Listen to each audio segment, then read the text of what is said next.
paraíso, entre aspas, masculinos. Elas não estão mais inseridas nos os, agora é as e os. E se nós bobearmos, nós vamos estar inseridos nos as. Né? É com grande prazer, né, com grande alegria, que a gente sempre está a trabalho de Jesus, a trabalho da divulgação da doutrina dos Espíritos. Mas antes de começar o nosso tema da noite, um pequeno trechinho de um livro de Humberto de Campos, onde ele nos lembra uma passagem de Jesus nos seus últimos momentos, quando na cruz. E que Maria e João, o único discípulo homem ali, presente para a crucificação de Jesus, Maria e João roga, né, em pensamento, um olhar súplice de Jesus que estava na cruz. E Jesus olha para Maria e para João, né, de onde ele estava, e no seu último ensinamento, como Espírito que estava entre nós na terra, ele diz para Maria: Maria, eis aí o teu filho, João, eis aí a tua mãe. E aquilo ficou na cabeça de João. Né? João foi para Éfeso e Maria ficou em Cafarnaum junto com seus familiares. O tempo se passou, João começou a pregar o Evangelho, a divulgar o Evangelho do Senhor Jesus pela cidade, que Éfeso era a cidade que melhor receptividade tinha para os ensinamentos de Jesus. Ganhou uma casa muito retirada, não no centro da cidade, né, mas num local muito aprazível, muito bonito, e lá ficou. E um certo dia veio à mente de João essa mensagem de Jesus. E ele saiu de Éfeso, foi até Cafarnaum e convidou Maria para vir morar com ele em Éfeso. E Maria aceitou o convite e foi. Quando o povo da cidade soube que Maria estava lá em Éfeso, começaram a fazer grandes romarias. João ia pregar o Evangelho na cidade, Maria ficava em casa, atendendo a todos aqueles que ali chegavam com seus problemas, com os seus conflitos, com as suas dores e os seus sofrimentos. E é evidente que Maria não tinha, né, o que o seu filho tinha, que era aquele poder da cura, o seu magnetismo, a sua condição de curar. E a cura de Maria para com aqueles que a procuravam se resumia em duas palavras, que muitas pessoas atribuem a Chico Xavier, né? Mas Chico Xavier também foi buscar em Maria essas palavras. E todas as vezes que eles repousavam suas cabeças no colo de Maria, Maria, acariciando a cabeça daquele que estava ali em dor e sofrimento, dizia para ele: meu filho, tudo passa. Né? O tempo passou e começaram a chegar ali na cidade, principalmente na casa de Maria, pessoas vindas de Roma, fugitivos. Aqueles que pregavam os ensinamentos de Jesus, mas que eram perseguidos pelos soberanos, pelas guardas dos soberanos em Roma. E lá chegando, Maria ficou sem saber o que fazer e perguntou o que estava acontecendo. E essas pessoas falavam para Maria que muitos dos seus amigos, dos seus irmãos, dos seus familiares estavam trancafiados, esperando o momento de serem lançados às feras, né, como acontecia no circo romano daquela época. E aquilo doeu muito em Maria, muito. E já com a sua idade mais avançada, Maria recebe a visita de um ser que veio praticamente vestido de mendigo, que bate-lhe a porta, e ele diz que ele não estava ali para lhe pedir ajuda, e sim para ajudar. E quando ele fala, Maria reconhece naquela voz a voz do seu filho querido, Jesus. E Jesus lhe fala: Maria, é chegada a hora de você se juntar no plano espiritual a todos aqueles que lá se encontram. Eles te aguardam. E nesse momento, vários espíritos chegaram, espíritos de escola, para ajudar Maria a se transportar em espírito para o plano espiritual. Jesus volta para onde ele deveria ficar e os espíritos ficam para ajudar. E Maria ali, né, praticamente desencarna. está dando os seus últimos suspiros na terra. Mas antes de voltar para o plano espiritual, já fora do corpo carnal, Maria pede a esses espíritos, a esses mentores, a esses guias, que a levem nos porões onde se encontravam aqueles que estavam aprisionados, aguardando o momento de serem lançados aos leões. Seu pedido é atendido. E ela vai em espírito até lá, e quando ela chega e adentra esse espaço, esse local, tudo se modifica ali. Uma luz fortíssima ilumina todo o ambiente, todos aqueles ficam sem entender o que está acontecendo e pensam até que a presença de Jesus se faz ali naquele momento. E Maria vai a cada um que está ali acorrentado e suaviza o seu sofrimento através dos seus pensamentos. Quando de repente ela ouve a voz serena de uma menina que entoa uma canção, uma música. Ela se aproxima dessa menina e em pensamento ela lhe diz o que é compreendido imediatamente por essa menina. Que ela não deixe de cantar, que ela continue cantando. E afirma para ela, em todos os lugares onde se fala de Jesus, onde se segue a Jesus, onde os ensinamentos de Jesus estão presentes, onde houver música, eu ali estarei. Então, eu fiquei muito feliz, né? Fico muito feliz quando venho aqui e ouço essas belíssimas canções com pessoas que se esforçam para entoar, e sempre que tem um local onde eu estou e que tem música, eu me lembro dessa passagem, né? E vou aos poucos sentindo a presença de Maria aqui, né? Como em qualquer outro local onde a música se faz presente, tá? Parar de falar para não chorar, né? É esse, né? Não? Não quero apertar o botão errado.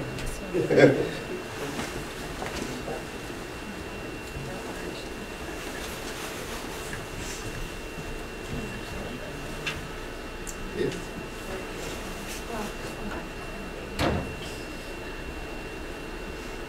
Bom, Joana de Ângeles, como todos nós sabemos, ela traz para nós um tratado. Como hoje falamos de manhã lá no Getúlio, né, que serve para todos nós a todos os momentos, nós tivemos 3 revelações próprias para um planeta de provas e expiações que nós necessitamos: Moisés, Jesus e doutrina dos Espíritos. Emmanuel vem, através de Chico Xavier, e nos traz essa magnífica obra que é nada mais, nada menos do que todos os ensinamentos de Jesus, mais uma vez para nós. Passa um pouco de tempo e vem Divaldo Pereira Franco com Joana de Ângeles, que nos traz todos esses ensinamentos, mas de uma outra maneira. É como se Joana estivesse querendo nos dizer assim: eu penso, né, que não precisamos mais que outro Messias e outra doutrina vá ter com vocês. Então chegou o momento de nós descobrirmos o quanto de Jesus nós temos dentro de nós. Daí ela traz toda a sua obra referenciada no autoconhecimento, autoaprendizado, auto-perdão, auto isso, auto aquilo, auto aquilo outro. Ou seja, eu não preciso mais, no meu exterior, buscar determinadas ações, determinados conhecimentos, para entender que eu sou um espírito e tenho que evoluir. Porque todos esses conhecimentos já estão conosco. Então hoje nós vamos começar, né, nós estamos começando aqui na Terra, a entrar em contato com aquele que eu sou, não com aquele que eu estou. Porque eu estou personalidade. Eu sou Bira, mas eu não sou Bira. Eu estou personalidade. Eu sou uma individualidade. Eu não estou individualidade. Eu sou uma individualidade. Espírito imortal, né? Então, com isso, eu tenho dentro de mim determinados registros que eu vou pouco a pouco despertando e fazendo com que esses próprios registros me deem a orientação para a minha vida. Quem é que pode dizer hoje que não sabe né? Ah, eu errei porque eu não sabia. Isso é coisa do passado. Hoje, a gente erra sabendo que está errando, né? Então, a ignorância fazia com que nós errássemos determinadas questões que pontuam as nossas existências. Mas hoje isso praticamente é impossível, não sei, em alguns locais do planeta, onde ainda não chega, né, as informações que nós temos.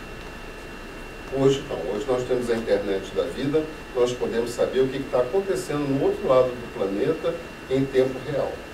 Então hoje nós não podemos mais dizer, ah, eu errei porque eu não sabia, né? Então, esses erros que nós cometemos hoje, nós podemos perfeitamente entrar em contato com eles e fazer com que esses erros não virem os nossos conflitos existenciais, não impeçam a nossa caminhada, a nossa evolução. Para onde é que eu lanço isso?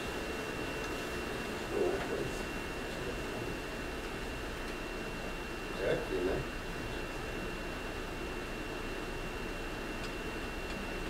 Você quer voltar para o computador, João? Computador, Você pode ir passando? É melhor. Então, olha ali, conflitos existenciais. Evidentemente que nós aqui não identificamos mais com nenhum desses aí, né, que causa esses conflitos, né? Eu acho que nós resolvemos quase todos, um ou outro que a gente precisa resolver, né? Preguiça. Olha, eu vou falar alguns, mas pelo amor de Deus, não avança. Raiva, medo, ressentimento, culpa, ciúme, ansiedade, crueldade, violência, drogadição, tabagismo, alcoolismo, vazio existencial, estresse, fobias, morte. Isso é apenas um leque de determinados sentimentos, pensamentos, comportamentos que nós carregamos dentro de nós e que nos leva a esse conflito existencial. Aí a gente fica pensando assim, né, do porquê, uma das explicações que a gente encontra, por que nós necessitamos de tantas reencarnações? Porque em uma, duas, três reencarnações a gente não dá conta, nós não demos contas até hoje disso tudo aqui. Né? Um ou outro um pouco, o outro ainda está muito forte dentro de nós e precisamos de várias reencarnações para poder, de alguma forma, dar conta de tudo isso aí que traz para nós os conflitos. Na raiz de todo processo aflitivo, existe uma herança psicológica de outra existência, ressurgindo como necessidade de reparação, a fim de favorecer o espírito com novas aquisições, sem amarras, com os fracassos que ficaram no passado. Então, olha só que interessante para a nossa reflexão. Eu estou reencarnado numa determinada época, né, seja ela qual for. Dentro dessa época que eu estou reencarnado, eu já estou trazendo registros das minhas outras reencarnações. Já estou trazendo. Fora esses registros, eu ainda estou vivenciando o meio ambiente que está me proporcionando aquele momento. Um exemplo prático. Nós estamos lá reencarnados na França do século XIII. É igual a hoje? Não, é muito diferente. Aqui, provavelmente, eu podia dizer que estava errando porque eu não sabia por que estava errando, né? Fazia o que eu fazia por falta de conhecimento, porque eu era obrigado a fazer. Ora, fazer o que eu tinha que fazer de uma maneira ou de outra maneira, isso é o que menos importa. O que importa é que tudo aquilo que a gente faz, seja em que momento que a gente for, que sentimento que a gente carrega. A gente sempre coloca um exemplo assim. Lá naquela época, na França, no século XIII, XIV, XV, onde havia a guilhotina, o governo precisou de pessoas para trabalharem na guilhotina. E duas pessoas se candidataram. Uma pessoa se candidatou porque ela adorava, amava, sentia um prazer impressionante de ver as cabeças rolarem, o sangue escorrer. Isso dava para ela um prazer, uma alegria muito grande. É evidente que esse sentir dela vem de outras reencarnações, vai sendo alimentado, vai sendo construído de outras reencarnações.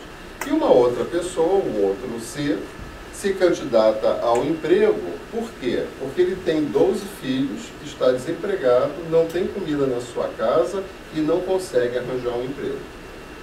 E era o único que ele podia ter ali para poder dar o mínimo de conforto e de alimento para a sua família. E ele aceita aquele emprego, mas ele não gosta de fazer o que ele tem que fazer. Ele faz por necessidade. Duas pessoas, mesmo objetivo. Então, o que fica importante aqui a gente pensar é o seguinte, que não importa o fato em si. Qual é o fato? Guilhotinar a cabeça. Não tem importância, entre aspas. O que importa de verdade é o que eu sinto diante do fato. Por quê? Hoje nós temos guilhotina? Não, acabou. Agora, provavelmente, o sentimento que aquele ser guardava dentro dele de ter prazer de rolar as cabeças, ele está levando até hoje com ele. Então, o sentimento eu carrego comigo, o fato não, ele fica. E a gente pode perceber isso que até hoje, na vida da gente, a gente adota determinada postura, mais considerando o fato do que eu sinto diante do fato. Eu só vou conseguir evoluir, né? E vou conseguir evoluir, evidentemente. Mas a minha evolução vai se tornar uma evolução menos conflituosa se eu começar a perceber quais são os meus sentimentos diante das situações pelas quais eu percorro. Se estamos numa briga, numa discussão familiar, mãe com filho, marido com mulher, não importa, dentro de uma família existe uma discussão. O que é importante aí? É a discussão ou o que eu sinto diante dessa discussão? Eu sinto. Porque a discussão ela se evapora, ela acaba, ela finda. Agora o que eu sinto eu carrego comigo. Então, diante de uma discussão, eu posso ali despertar em mim uma raiva que eu posso até matar. Eu tenho que trabalhar o quê? O que me causou aquela discussão ou a raiva que eu tenho dentro de mim? Eu tenho que trabalhar a raiva dentro de mim. E eu vou encontrando soluções para esses conflitos existenciais que nós vamos amealhando ao longo das nossas reencarnações a partir da conscientização daquilo que eu sou, não daquilo que eu estou. É muito prático para nós querer, né, consertar o que o outro sente ou culpar as pessoas pelo que está acontecendo. Se eu trouxer para mim e assumir, entre aspas, a responsabilidade desse fato, desse ato, fica mais fácil para mim resolver aquilo que eu carrego dentro de mim. Agora, se eu sempre acho que o outro é que é o culpado, que eu não tenho culpa de nada, fica mais difícil porque eu me distancio daquilo que eu preciso, né? Na raiz de todo o processo aflitivo existe uma herança psicológica de outra existência. Então, hoje, nós somos exatamente a quantidade de registros que nós carregamos de nossas reencarnações. Então, eu posso avaliar, a grosso modo, né, perceber, começar a pensar e me perceber da maneira como eu sou. E começar a refletir que é isso que Joana de Ângeles convida a todos nós, a fazer esse auto-reconhecimento do espírito. Será que eu ainda guardo muita raiva dentro de mim? Raiva eu vou ter, evidentemente. Eu estou no plano de provas e expiações. Então significa que eu não sou nenhum ser bonzinho. Eu ainda tenho muita encrenca para tratar dentro de mim. Então, será que eu tenho raiva? Mas qual é o nível de raiva que eu tenho? Eu vou avaliar esse nível de raiva diante das situações pelas quais eu passo e diante das situações pelas quais eu observo que os outros passam. O que eu sinto? eu fiquei com muita raiva, né? Então eu tenho que começar a trabalhar isso. Eu tenho inveja, eu tenho ciúmes, eu tenho que fazer essa autoanálise de mim mesmo. E nós perdemos muito tempo nas nossas reencarnações querendo de alguma forma trabalhar tudo aquilo que o outro carrega com o outro. E geralmente me incomoda muito o que o outro carrega com o outro. Por quê? Eu não quero sair da minha zona de comodidade, da minha área de conforto, então é muito trabalhoso eu modificar a mim mesmo, então eu procuro de alguma forma modificar o outro. Isso pensando que modificando o outro eu vou modificar a mim mesmo, não vou. Nem o outro e nem a mim. Eu tenho que assumir para mim os meus erros, as minhas culpas, os meus conflitos, ressurgindo como necessidade de reparação, a fim de favorecer o espírito com novas aquisições, sem amarras. A gente pensa assim, né?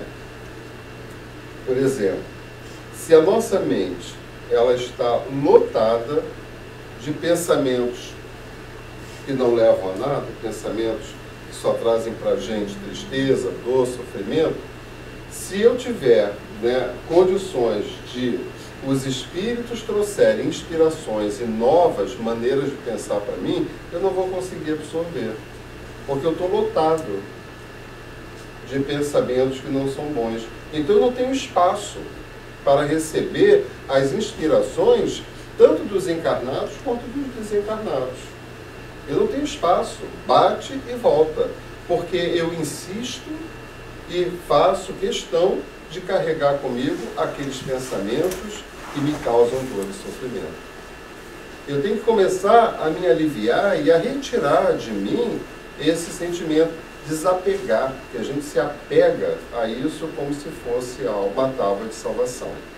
E não há salvação nenhuma, segundo os ensinamentos de Joana de Ângeles, para aqueles que insistem, né, de certa forma, perseverar no seu erro. Né? Então eu preciso entrar em contato comigo mesmo, com novas aquisições sem amarras, com os fracassos que ficaram no passado. Desamarrar, né? Eu não vou viver hoje o meu passado, porque o meu passado já foi vivido. O que eu posso fazer é trazer as experiências do meu passado para o meu presente e, a partir das experiências do passado que deram errado, eu avaliar no meu presente, fazer um esforço para não repetir o que eu já fiz de errado. Eu não vou viver o meu futuro, eu não sei o que vai acontecer daqui a 5 minutos. Então, de certa forma, eu tenho que viver o aqui e agora com maior intensidade. Porque se eu viver esse aqui e agora com maior intensidade, de acordo com os ensinamentos de Jesus, da doutrina dos Espíritos, eu tenho a certeza de que o futuro será maravilhoso para cada um de nós. Né?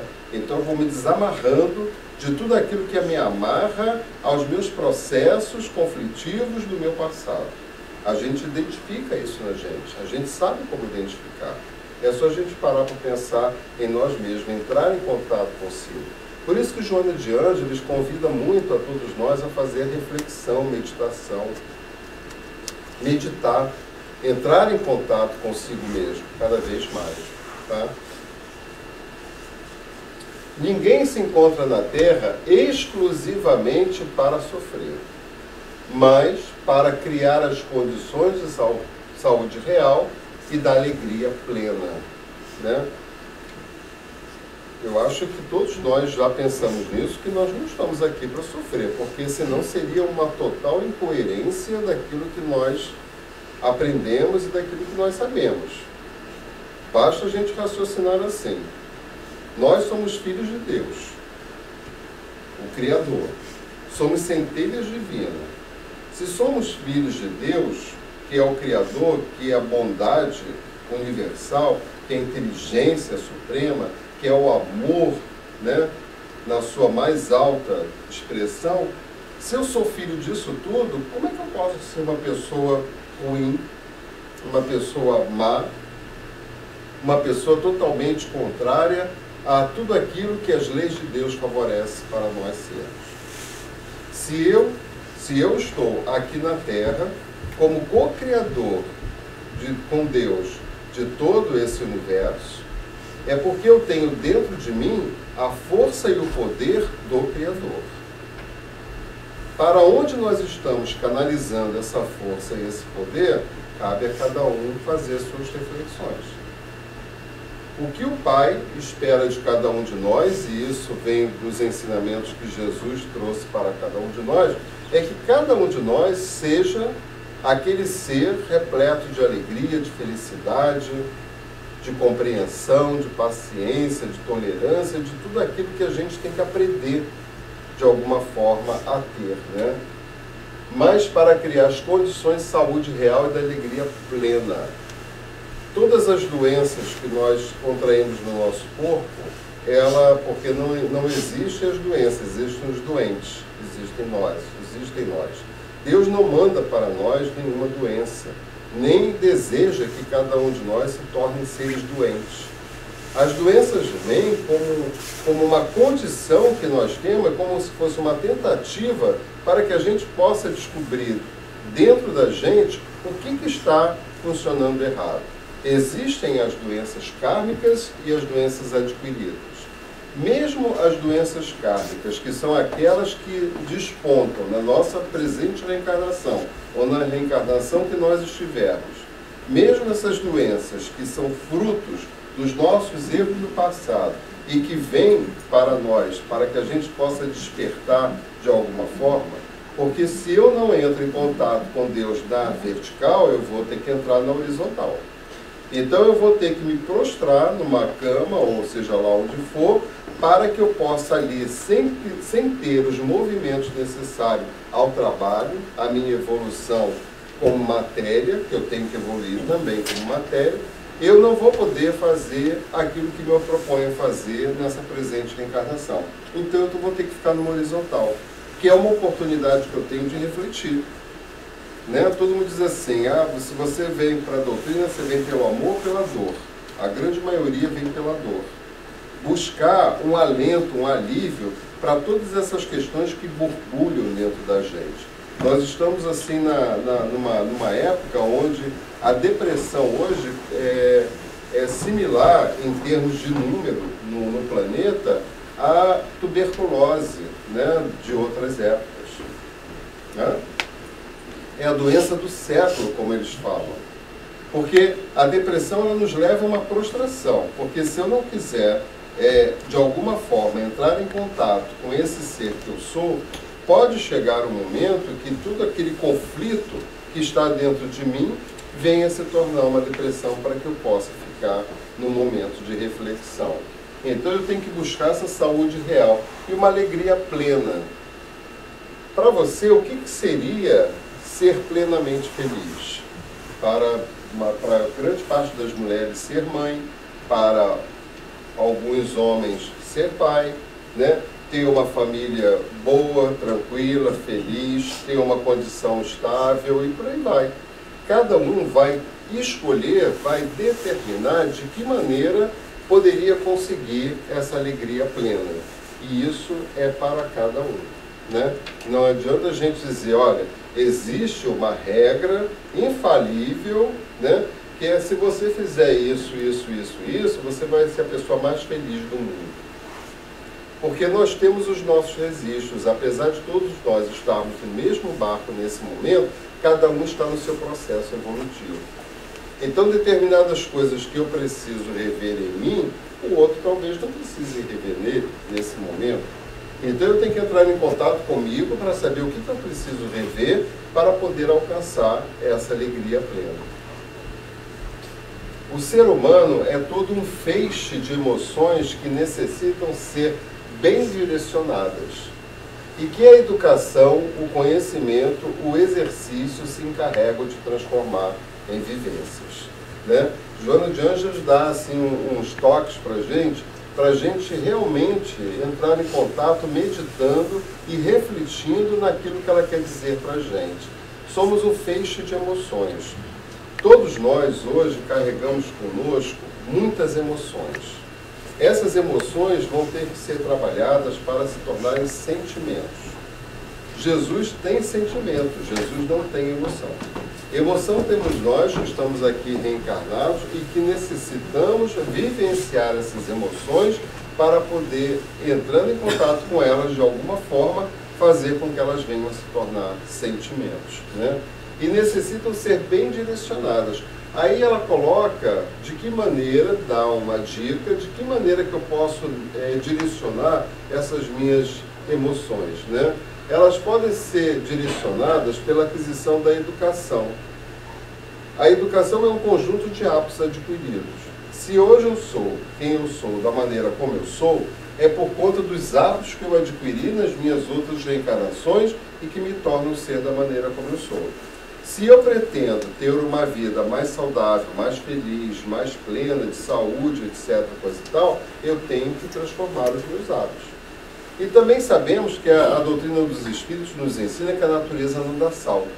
É lenta, é devagar. Então eu tenho que pouco a pouco ir transformando isso dentro de mim. E buscar um processo educativo para o meu ser que seja referente às leis de Deus. Por quê? Porque elas estão na nossa consciência. Então elas têm que ser compatíveis com aquilo que eu carrego dentro de mim. Porque eu já carrego dentro de mim o amor de Deus. Então eu tenho que buscar esse amor dentro de mim e não fora de mim, né? E cada vez mais a gente vai buscando quando a gente modifica a nossa maneira de ser de alguma forma naquilo que nos incomoda. Porque quando nós estamos desvirtuados do caminho que Deus traçou para cada um de seus filhos, isso incomoda. Isso nos traz dor, isso nos traz sofrimento, né? E nós não queremos ver essa dor, esse sofrimento e permanecemos de alguma maneira, queremos permanecer da mesma maneira como nós estamos conduzindo a nossa vida. O conhecimento é uma outra vertente em que eu posso começar a trabalhar as minhas emoções. Ensinam os Espíritos que há duas asas para a nossa evolução, que é a asa da moral e a asa do conhecimento, a intelectual. São as duas asas. Os Espíritos nos ensinam que nós não evoluímos ao mesmo tempo as duas quando estamos reencarnados.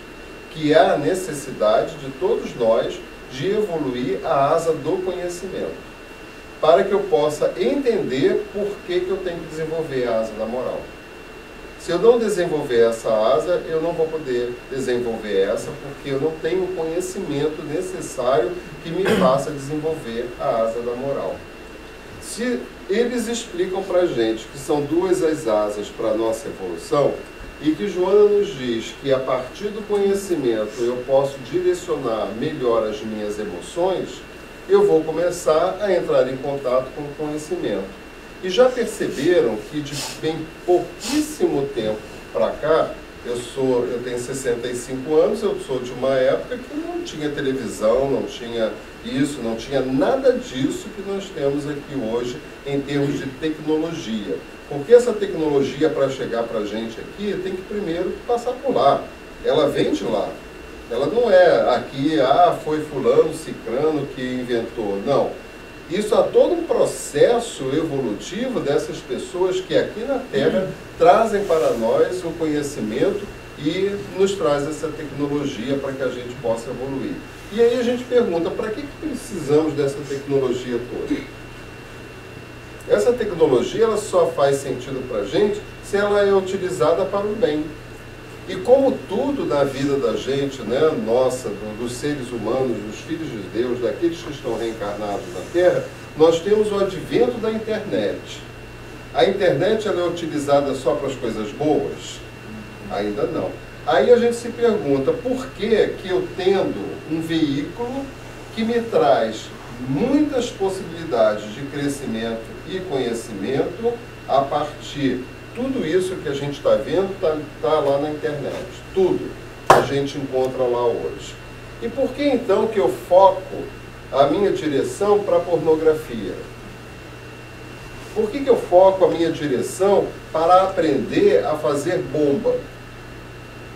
Porque o registro que eu carrego dentro de mim está voltado para isso. E não é fácil a gente mudar esse curso, a gente mudar esse rumo.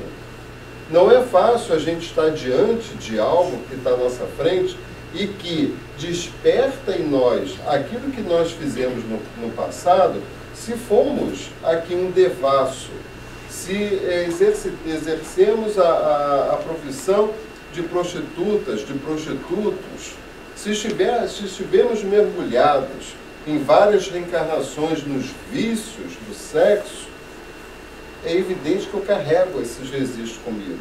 E quando eu sei que eu tenho na minha frente um veículo que eu posso alimentar ainda aqueles vícios, a tentação é muito grande. E aí eu tenho que fazer o quê?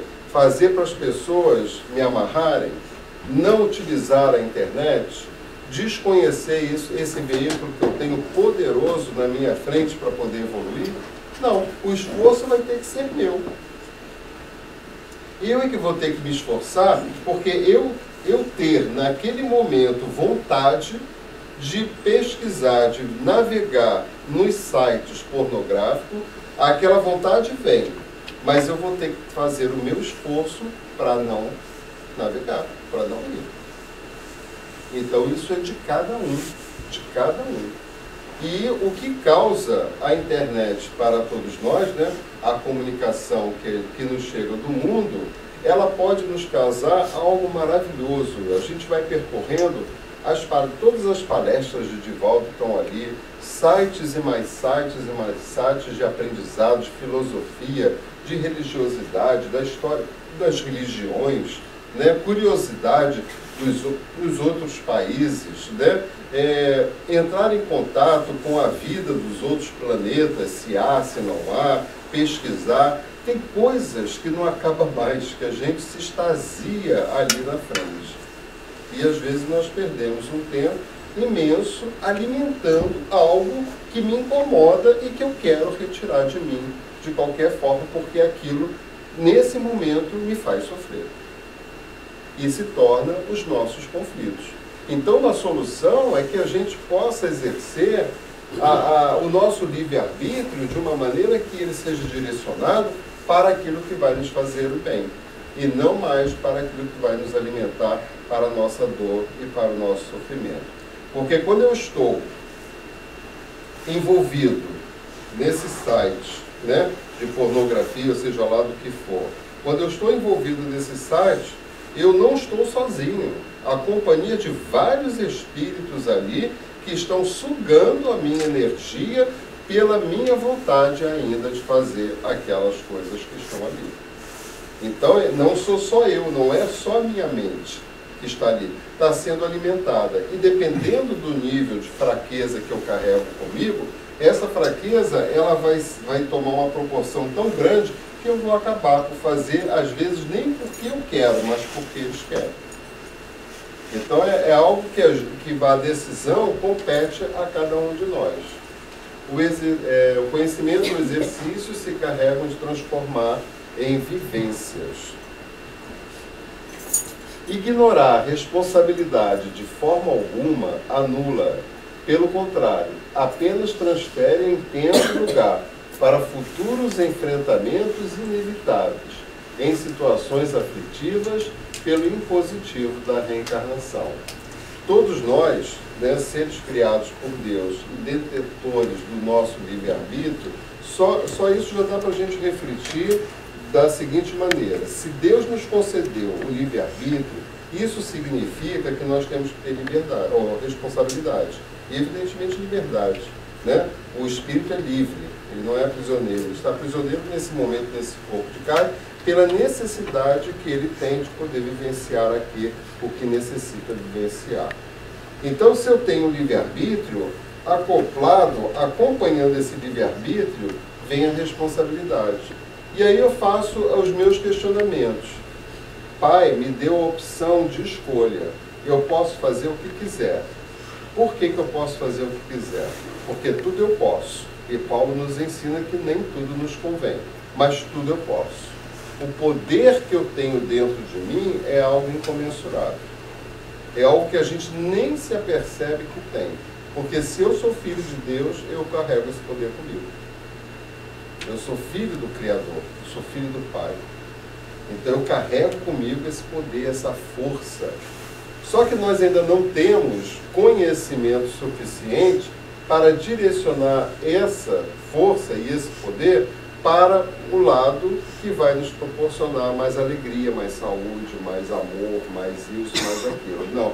A gente aproveita e percebe que a gente tem esse poder para escravizar, para matar, para fazer com que a gente queira ser o maior, né? Roube os cargos das pessoas nas empresas, faça o que a gente faz. Tudo isso em nome de um poder que é o mesmo poder. A força que eu tenho dentro de mim é uma só. Para onde eu vou direcionar depende de mim. O poder que eu tenho dentro de mim é um só. Vai depender para onde eu vou direcionar esse poder. Então depende muito do meu livre-arbítrio. Esse livre-arbítrio que tem sempre que estar acompanhado da responsabilidade que Deus me deu, né? Pelo contrário, transferem tempo e lugar para futuros enfrentamentos inevitáveis. Ou seja, eu vou levando isso de reencarnação em reencarnação. Porque eu sempre terei o livre-arbítrio. Eu não vou chegar a uma reencarnação que Deus vai chegar e dizer assim, não, como castigo, ele não terá mais o livre-arbítrio. Não, isso não acontece nem vai acontecer. É algo que o Pai dá para nós. E não poderia ser diferente. Não poderia ser diferente, porque senão nós seríamos marionetes, porque senão nós não teríamos capacidade de pensar, nós teríamos capacidade de fazer aquilo que o Pai determina e pretende que cada um de nós faça, né? Então eu tenho que pensar nesse livre-arbítrio de que maneira que eu estou utilizando. Do ponto de vista psicológico, o próprio indivíduo perde a autoestima e considera-se incapacitado para as quaisquer realizações que lhe exijam esforço acostumado, conforme se encontra a desistir diante de qualquer mobilização de força físicas, morais ou intelectuais. Isso é lá como Joana gosta sempre de colocar os estudos dela, sempre voltado para a psicologia de Jung. Então, desse ponto de vista psicológico, e o próprio indivíduo, cada um de nós, perde a sua autoestima, que é algo que está muito em voga, está muito em moda, né? Baixa autoestima e a sua autoestima, né? Como é que anda a sua autoestima? Anda boa? Você está se reconhecendo como filho de Deus? Você se gosta? Você busca se amar? Ou você tem momentos em que você não gostaria de ser quem você é? Da maneira, você se odeia. Tem gente que se odeia, né? Que é horrível isso, né? Que não consegue entrar em contato, que Deus não fez nada errado. Então, se eu sou da maneira que eu sou, foi uma construção que eu fiz ao longo das minhas existências, né? E me considero incapacitado de qualquer realização. Se a minha autoestima está baixa, eu não tenho condições de fazer absolutamente nada, porque eu vou ficar naquela prostração. Aquelas pessoas que são muito assim, né? Muito pessimistas, muito para baixo, né? Está um dia maravilhoso hoje, não, mas vai chover, né? Pode levar guarda-chuva, que vai cair uma tempestade, que nada tá bom, nada é legal. Sempre coloca algo que... Gente, a vida é maravilhosa. E às vezes eu sou muito criticado por isso, porque eu sou até exageradamente otimista. Eu confio no ser humano até que ele prove o contrário. E se ele provar o contrário, o problema é dele, não é meu. O meu caso, a minha atitude é confiar no outro. Porque se eu não confiar no outro, eu passo a desconfiar de fulano, porque ciclano, que vida que eu vou ter? Desconfiando de um de outro. Não sei, não faz. Não, olha, cuidado com ele, não sei o que. Entendeu? É uma vida horrorosa que a gente cria pra gente, se escamoteando, se escondendo, né? E tem pessoas que ficam assim de um pessimismo a toda prova, né? Que nada dá certo na vida dela e não dá mesmo. Porque todos os comandos eu é que dou para mim mesmo. Quanto mais eu busco os comandos que eu dou para mim mesmo de uma maneira correta, concreta, voltadas pelos ensinamentos de Deus, de Jesus, eu vou me sentindo cada vez mais livre, mais leve, mais feliz. Mesmo diante das tribulações, todos nós passamos por situações, às vezes, muito difíceis, né? E eu já passei por algumas. Eu tive câncer de próstata, né? Aí tive que fazer a tal da operação do câncer da próstata. Fui lá fazer a operação. A operação levou 8 horas porque teve complicação. Era para ser laparoscopia, teve que dar 8 pontos, um corte vertical de 8 pontos para poder deslocar a próstata que estava colada. Quase que eu tive câncer generalizado nos ossos, que o câncer da próstata vai para os ossos. Por quê? Todos os exames que eu fazia não acusava câncer, só o PSA, que era muito alto. Mas no toque, na biópsia, nas radiografias, nas ultrassonografias, não acusava nunca nada. Então eu fui deixando, e o meu PSA chegou num ponto que eu não sei como, só Deus mesmo, né, para nos ajudar nesse momento. Chegou num ponto que nem os médicos acreditavam mais que teria solução. Fiz a operação, né? Não senti dor em nenhum momento, nem antes, nem durante, nem depois. Fui para a CTI, UTI, essas coisas todas, que é de praxe, deles lá, etc, coisa e tal. Saí no outro dia e fui pro apartamento. Meu filho me acompanhando o tempo inteiro. Fui pro apartamento. Quando chegou de tardinha, que eu abri os olhos, eu me vi deitado ali, e todo monitorado. Era fio do coração, era fio do coisa, era sonda, era não sei o que, era não sei o que lá, todo cheio de fio, né? Assim, me senti um Robocop ali naquele momento, né? E aí eu falei, eu comecei a abrir os olhos assim, bom, o que eu estou fazendo aqui, né? Aí chamei meu filho, disse assim, eu tenho que levantar. Disse assim, como pai, levantar? Disse assim, não, eu tenho que levantar, eu não posso ficar deitado, eu tenho que levantar. Pai, você não pode levantar, você acabou de, né, um dia, passou um dia da operação, você teve complicação, eu tenho que levantar. Vai me dando uma aflição pelas pernas que eu tenho que levantar de qualquer jeito. Você me ajuda. E eu levantei, fiquei em pé, do lado da cama, com todos aqueles fios pendurados, né? Aí a enfermeira veio, chegou no quarto, quando olhou aquilo, levou um susto. Eu disse assim, como é que o senhor consegue ficar em pé depois de uma operação dessa? Eu disse, não sei, eu só sei que eu tenho que ficar em pé. Eu não posso ficar deitado. Não me pergunte por quê, mas eu tenho que ficar em pé. Tá. Aí ela falou assim, eu vou ter que chamar o médico, né? O seu médico, para dizer para ele o que está acontecendo aqui, porque o senhor não pode ficar do jeito que o senhor está. Eu disse assim, tá, então chama ele. Mas eu vou ficar em pé. Fiquei em pé. Quando o médico chegou, gente, sem brincadeira nenhuma, eu estava andando no corredor, carregando tudo aquilo. Parecia, né, aqueles carros alegóricos de escola de samba, né? Carregando tudo aquilo, né? E todo mundo assim espantado, né? Sem saber o que estava acontecendo. O médico chegou e disse assim, ô Bira, você não pode fazer isso. Assim, olha, eu não consigo, sinto muito, eu só me sinto bem. Assim, se eu deitar, eu vou me sentir mal, e eu não quero me sentir mal. Aí ele chegou para mim e falou, só pode ser seus espíritos aí, né? Que estão por aí, né? Tá. Aí no outro dia, ele foi tirar a sonda, né? Eu estava com sonda, não, foi tirar o dreno, estava com sonda, dreno, e ele está assim, olha, eu vou tirar o seu dreno, mas vai te dar um incômodo, vai ser um repuxo. Quando ele faz assim, mas a mão aqui, quando ele faz assim, o dreno estava aqui.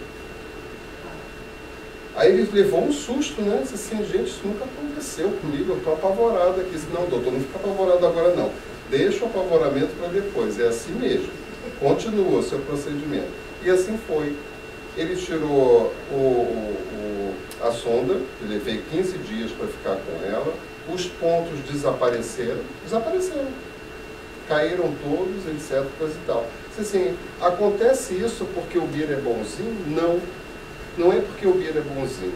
É porque quanto mais você se dedica a um trabalho no bem, mais eles investem em você. Então eles não querem perder aquela pessoa que está ali. Então eles vão te cuidando. Isso acontece na minha vida, sempre aconteceu desde que eu comecei a entrar para essa doutrina dos Espíritos e a trabalhar para Jesus. Então eu não tenho um momento da minha vida que eu não pense nisso. E isso foi só uma das coisas que aconteceram comigo. Porque eu me sinto extremamente protegido. Porque a minha vida sempre foi de muito otimismo, de muita alegria. Tudo para mim é motivo de alegria, de paz. Olha, Bíblia, você vai ter que dormir naquele canto ali. Oh, que lindo, maravilhoso, aquele cantinho está ótimo. Só de exigir coisas, de querer coisa, disso, daquilo outro. E eu tenho um filho que é exatamente igual, né? Exatamente igual. Ele está lá, feliz da vida, fazendo as coisas dele, etc, coisa e tal. Compensação, tem uma filha, um casal de gêmeos, que vive reclamando da vida igualzinho minha mãe, né? Então tá, não sei o que é. Mas a gente vai levando. Ignorar a responsabilidade de forma alguma nula. Acho que já foi, né? Já. Pelo contrário, também. Acho que fizeram 2 vezes. Assumir-se as próprias dificuldades constitui um dos passos necessários para superá-las. Enquanto eu não assumir para mim as minhas dificuldades, nós temos muito assim esse discurso. Não, se isso acontece comigo, foi por causa de fulano, por causa de ciclano. Gente, por mais que a gente pense que foi por causa de fulano e ciclano, foi por minha causa.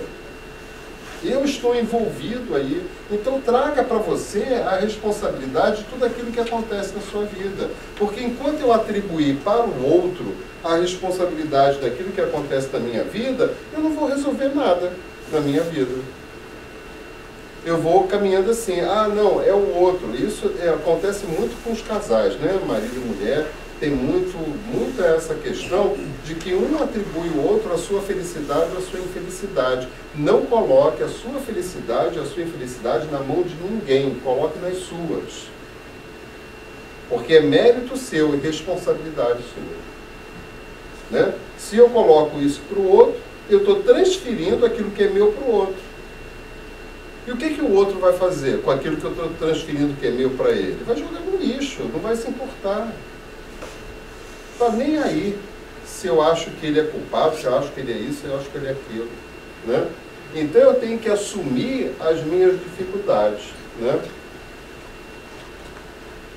A aceitação de si mesmo, conforme se encontra, é recurso valioso para a compreensão dos limites que caracterizam os demais, tornando-os tolerantes em relação às faltas alheias em face das próprias condições agora conhecida. A aceitação de si mesmo. Né? Eu ouvi uma pessoa me dizer assim, uma das condições para nós encontrarmos a felicidade nesse momento, né, um dos passos, não a felicidade total, mas um dos passos é se a gente começar a exercitar isso. Aceitar as pessoas como elas são e a vida como ela é. Quando eu começo a ter esse tipo de aceitação, as coisas melhoram. Eu encontro mais alegria e mais felicidade. Por quê? Ele é do jeito dele. Eu não vou poder modificá-lo. Quem tem esse mérito de modificar ele é ele mesmo. Não sou eu. Ele pode se utilizar de algum exemplo, de alguma experiência de outras pessoas para processar a sua modificação. Mas o mérito é dele. Foi ele que quis fazer dessa maneira. Né? Então eu tenho que buscar em mim aquilo que eu preciso de recursos que eu tenho dentro de mim para poder superar a mim mesmo e fazer com que a minha vida seja mais plena, mais feliz. Né? Vai que acho que já está com um tempinho ali. É necessário que as leituras edificantes passem a influenciar os painéis mentais. A oração e a bioenergia oferecem recursos inestimáveis, ao lado de uma psicoterapia baseada em labores bem direcionados. Né? E aí a gente se questiona, o que eu ando lendo? Eu ando lendo? Eu nem leio, né? Porque as pessoas, às vezes, tem gente que se recusa a ler qualquer tipo de coisa. Ah, não consigo, não gosto, não quero, não isso, não aquilo. Faça um esforço, porque estão nos livros os ensinamentos que nós necessitamos para o nosso crescimento, né? Eu sou doente, eu sou como é que se diz aquilo que é exagerado, compulsivo. Eu sou compulsivo, eu tenho mais de 2.000 livros em casa. Eu não consigo parar de ler. Meu Evangelho no Lar é feito com 10 livros. Né? Porque eu vou vendo os livros e vou me apaixonando e aquilo me dá uma vontade. Eu adoro estudar, adoro fazer curso, eu adoro saber. Eu acho que tudo tem limite. Né? Aí, e me apego aos livros. Aí, nesse semana, tem 15 dias, eu coloquei tanto livro dentro do armário que ele desabou inteiro. Né? Me deu o maior prejuízo. Aí eu comecei a dizer, bom, acho que está na hora da gente começar a desapegar. Aí comecei a dar um ou outro, mas muito assim, né? Vocês lembram daquele filme Ghost? Que a Uber vai dar aquele cheque para as freiras, né? E que ela fica segurando. É a mesma coisa que eu faço com os meus livros, né? Eu fico segurando, né, e querendo ter de volta. Aí a mãe dos meus filhos é que fala, não, mas não adianta nada, você dá 5 e compra 10. Não adianta nada, né? A oração e a bioenergia, os passes, né, vão oferecer recursos inestimáveis. E, para aqueles que gostam, querem, fazer uma psicoterapia. Nós temos lá no centro a Associação Brasileira de Psicólogos Espíritas, do Rio de Janeiro. E essa associação só atende as comunidades carentes, de graça. Eu sou economista, aposentado e sou psicólogo. Então, hoje eu só trabalho como psicólogo, mas só atendendo as comunidades carentes de graça. Né? A gente não cobra um tostão pela psicoterapia breve, 6 meses de terapia para cada pessoa, e tem dado um benefício muito grande para essas pessoas que não podem pagar. Uma consulta de um psicólogo nem bom, médio, é R$400, R$450. Quem pode pagar isso? Né? Então, eu tenho um consultório, mas não trabalho no consultório, e as pessoas ligam e senão eu não tenho tempo, porque eu quero atender as pessoas que não podem pagar. Porque eu acho que eles têm que ter. E olha, gente, cada caso que você não tem noção. Não tem noção do que acontece. Pessoas de comunidade, né? Então a gente atende garotas de 10 anos estupradas pelo pai, e por aí vai, né? O autocontrole que cada qual deve manter em relação às suas relações emocionais de qualquer natureza, disciplinando a vontade, educando os sentimentos e adaptando-se a novos hábitos saudáveis, imprescindíveis a uma existência rica de saúde. Joana de Anjos nos diz. Ou seja, autocontrole. Tudo é auto, né? Então eu tenho que aprender a me controlar. Por exemplo, a gente está vendo ali o cheiro mata a gente, aquela comida maravilhosa. Aí eu como, né, aquela comidinha, aqui não é aquilo. Então se você comer a sua comidinha e ficar satisfeita, não precisa repetir, né? Se fosse aquilo, repete para dar mais dinheiro para casa. Mas como não é, né, a gente só come um pouquinho para poder... Tá satisfeito? Não, mas a gente tem aquela coisa, né, da bula, né?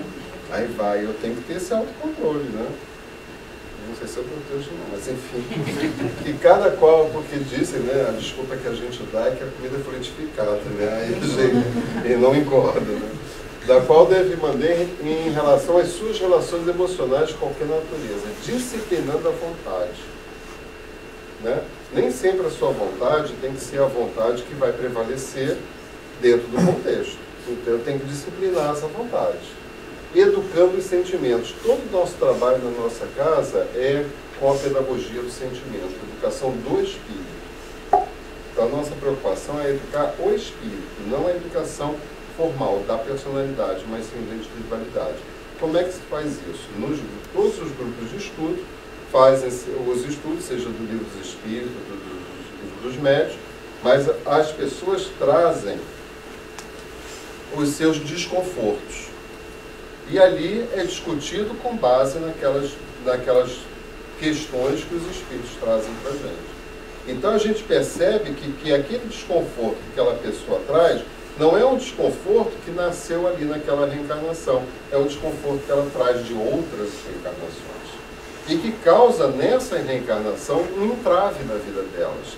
Elas não se deixam permitir fazer determinadas coisas porque ainda estão submissas a esses desconfortos de outras reencarnações.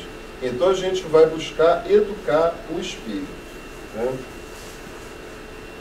A ação de benemerência direcionada ao próximo conduz ao descobrimento de quanto é saudável o ajudar, facultando o entendimento dos dramas alheios ali e, ao mesmo tempo, encontrando solução para os próprios conflitos. A ação de benemerência, né? Isso é o que a doutrina espírita inteira convoca a todos nós. Ajuda ao próximo, né? Ajuda o teu irmão, ajuda quem precisa, estende as tuas mãos. Não é querer salvar ninguém, porque ninguém salva ninguém. Mal nos salvamos, porque se nós nos salvássemos, não estaríamos aqui agora. E se nós tivéssemos a condição de salvar quem quer que seja, também essas pessoas não estariam aqui agora. Então é um processo que a gente vai construindo. Eu vou buscando, de alguma forma, me ver livre das minhas encrencas, das minhas cracas, dos meus erros, dos meus desafetos. Eu vou procurando, de alguma forma, me ver livre disso tudo. Vou correr um pouquinho. Amor-terapia é indispensável para qualquer evento de desequilíbrio emocional, especialmente por ensejar o intercâmbio com o pensamento divino que aure através da oração e da esperança. Amor-terapia, né? O que o tempo inteiro é como se nós estivéssemos envolvidos com tudo aquilo que Jesus sempre trouxe para todos nós. Amor sempre, né? Nós temos na casa 2 cursos de Joana de Ângeles, um de manhã e um à noite, né, que é para psicologia, né? E são os cursos que mais enchem na casa, né? Por conta de... E é feito com dinâmicas, com leituras, não é uma coisa que fica ali lendo, né? E é feito por psicólogos mesmo, né? Então é um curso que atrai bastante pessoas porque a gente entra em contato. Então acaba, entre aspas, virando uma psicoterapia em grupo, né? E isso tem ajudado muita gente, muita gente. Ok? Este é o nosso final, tá bom?